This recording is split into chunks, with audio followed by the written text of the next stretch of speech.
Hi there, welcome to Pleasure Pathways, your go-to destination for empowering, informative and fun content on sexual wellness and intimacy. Whether you're looking for expert tips, personal insights or product reviews, we've got you covered. I'm your host, Venus O'Hara, and I'll be accompanying you on this pathway to pleasure. In this video, I'm going to share with you how to ask for what you want in bed. Well, why is that important? Why should you know how to ask for what you want in bed? Well, first and foremost, it's very important to acknowledge that each person is responsible for their own pleasure. Your partner is not a mind reader. And of course, worked with your ex-partner might not work with your current partner. So it's very important to communicate your desires and also ask for feedback. That's very important so that you can establish this incredible sexual connection that can only improve with time. Sex is a very awkward topic. Sometimes when we are in a sexual scenario, each person is in their own heads. Instead of being present in the body and just relaxing and enjoying, they're thinking, oh my God, am I doing this right? Is this right? Oh my God, I don't like this, but I don't know how to say it. Sometimes when we are in a sexual scenario, sometimes we are in our heads and not in our bodies. We're thinking, I don't know if I'm doing it right.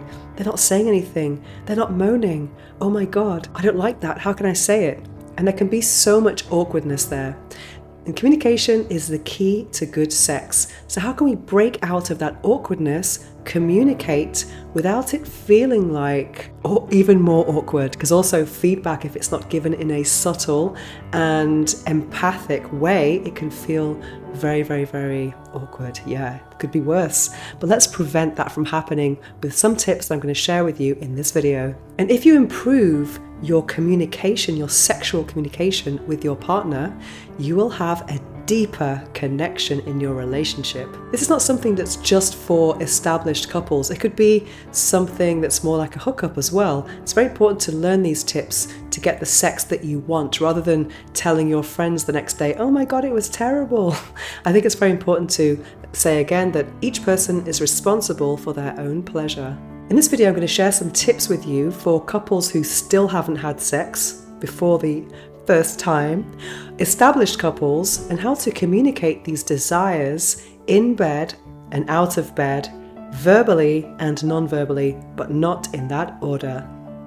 Let's go back and imagine you're about to have sex with someone you really like. Imagine you met someone and you've been chatting, you've been flirting, and the big day is on the cards, but you're not really sure when it's going to happen.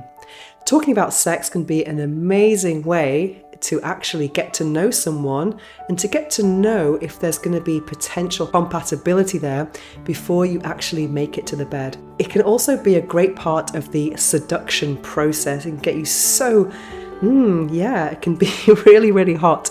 And you can do this on text message if you are too shy to speak about it face to face, or even on a video call. Some questions you can ask could be things like, what was your worst sexual experience? That can be very telling as well, so you know what someone doesn't like in bed. How does someone define bad sex? Or how does someone define good sex as well? Or maybe you don't want to know about their ex-partners, but it's always a good way to kind of understand what they like and what they don't like. And you can also ask, for example, let's imagine sexuality is such a personal expression, and there are many ways to have sex. For example, maybe you like vanilla sex, and that could be missionary position, the guy on top, in a bed, both naked. Do you like speaking? Do you like dirty talk? Do you like role play? Do you like something a bit kinkier? Do you like BDSM? Do you have any fetishes? That is something that's very difficult to talk about for many people, even for the most established couples. I've received so many messages from people telling me or asking me, how can I tell my partner that I like her feet, that I like foot fetish, or that I want to be dominated? Sometimes it can be very difficult to have those conversations because people are afraid of rejection. Or maybe you like spiritual sex, taking a very long time, breathing together, eye gazing, something that's very sentimental. There are so many ways to enjoy this beautiful gift of pleasure. One great way to actually start a conversation, whether you have had sex with your current partner or not, would be to actually share an article that you've seen online. You can actually look for it yourself, search for something, or maybe something you've seen on social media. You can share a link with your partner and say, what do you think of this? Or my friend told me they did this and they liked it. What do you think? Or it could also be a documentary or something more educational. That's a great way to start the conversation. And that's something that you can do with new partners and partners you've had for a very long time. One technique that I found out about recently was the want, will, and won't list. That can also be a yes, maybe, and no list. And in that list, you can actually potentially sit together, or maybe not, maybe you could do it separately and just share the results with each other and see what is compatible. For example, if you really like something, let's say anal sex, and your partner doesn't, then you know that that's not really going to be a thing that you can enjoy together. You have to be compatible in your desires, of course. But let's say the yes or the want is something that you really like to enjoy in your relationship. And then the maybe is something that you're not really turned on by it, but it's not something that turns you off either. That could be an excellent piece of homework to do with a potential partner or an established partner. And of course, what's very important is to actually establish boundaries so that that won't list is respected at all times. So that might be something you want to speak about before having sex with someone. Tell me what you don't want me to do. And also, if you're going into territories such as BDSM, let's imagine, I think it's always good to establish a safe word. And a safe word is a word that is designed to stop whatever you're doing. A common system for this would be red for stop and amber or yellow for approaching the limit. So if you're approaching the limit, you know to back off a little bit. That doesn't just apply to things like BDSM or more kind of kinky sex. It could also be something like, I don't know, tickling, and that can be quite intense too. So yeah, it's very important to actually establish those boundaries beforehand. And of course, even if you haven't got a safe word, to be able to know that you should stop whatever's happening before it gets too awkward or uncomfortable, because otherwise that can really create resentment, because the other partner wants to know that you are there, fully consenting and in a state of desire. And if we are talking about more established partners, a great way to communicate your desires would be to ask for feedback on your previous session, on your previous experience together. You could ask for what you liked and what you would like to improve and what you would do differently next time. A great way to, or great system for feedback is the good can be improved. This is a very common method for lots of types of feedback, not just sexual feedback, but it's important to end on a positive note so the other person doesn't feel attacked or criticized. And remember, it's always very important to use very gentle language. You don't want to be too direct when you are talking about the things you would like to improve. For example, you could start by saying, I really loved ABC. It was amazing. But maybe this would be better if la la la.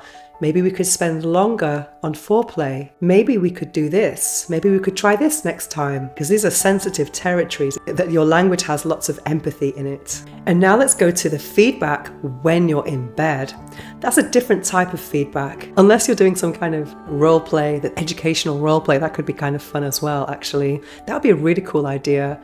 I love role play. I don't know about you, but sometimes it can be really liberating to become someone else. I remember many times doing role play where I have felt so liberated, because I consider myself to be a very, very good person, which of course I am. But sometimes playing a bad person in a role play can be liberating. I can say things that I wouldn't normally say in my normal day-to-day persona. I can be more demanding. And sometimes when you're really embodying a character, that can be a wonderful part of the role play scenario, even if it's direct. Of course, you have to establish those boundaries beforehand.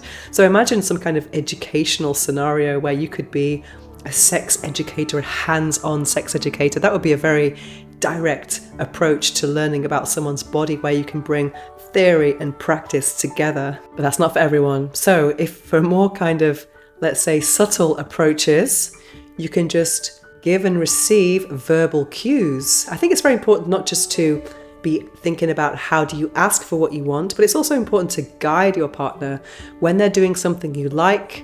Show them with some words here and there. Nice, I love it. Wow.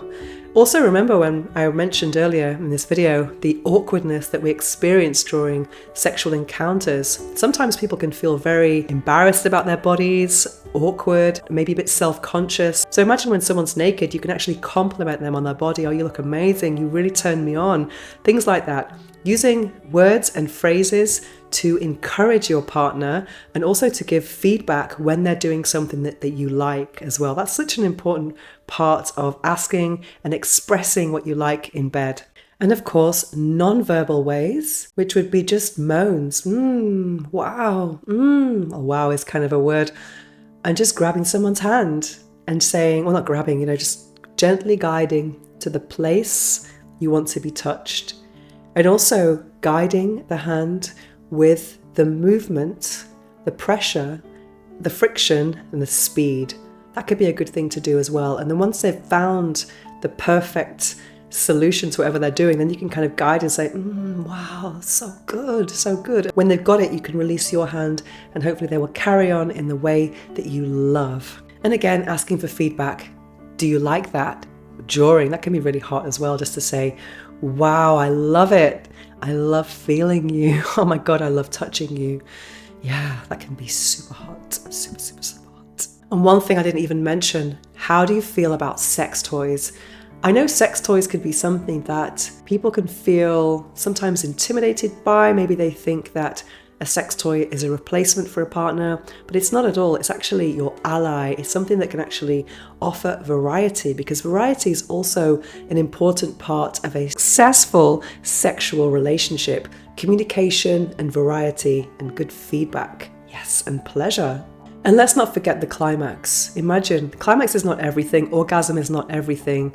In my opinion, it's all about pleasure. Pleasure should be the goal, the objective. But when you are talking about orgasms, you can ask for guidance and say, how can I make you come? Show me, guide me. Yes, yeah. And let me know when you're close. And of course, if you are coming, just say, I'm coming. Anyway, I hope that you have learned a lesson or 3 with these tips. I would love to know how it goes for you and if you apply these lessons to your next encounter. And I hope they improve your next encounter. Yeah. And if you have any tips to add, just leave a comment so that we can all learn. Thank you so much for watching. You can find our products on our official website, tracystog.com, and on Amazon. And don't forget to check out our website, tracystog.com, for more in-depth articles about sexual wellness. And follow us on Spotify for the latest podcasts. Thank you so much for being here on Pleasure Pathways.